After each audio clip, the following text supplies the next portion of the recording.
আমাদের দক্ষিণ মেদিনীপুরের ভিতরে যে দোতলা ঘর আছে এই দোতলা ঘরের কোনো ইনকাম ট্যাক্স যেন সরকারে না নেয়।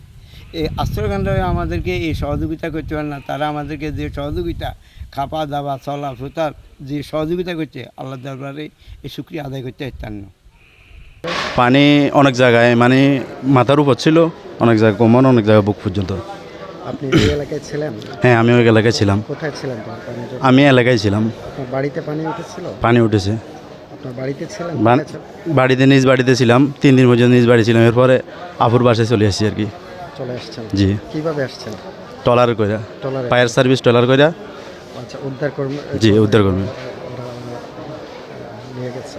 ওই আপনাদের এলাকায় মানুষের কি পরিমাণ ক্ষয়ক্ষতি হয়েছে প্রচুর পরিমাণ। প্রচুর? হ্যাঁ, অনেকজনের ঘর বাড়ি হয়েছে, ক্ষয়ক্ষতি হয়েছে, অনেক কিছু হয়েছে ক্ষয়ক্ষতি। বাড়ির আসবাবপত্র সব বন্যায় নিয়ে গেছে আর কি। ধন্যবাদ আপনাকে।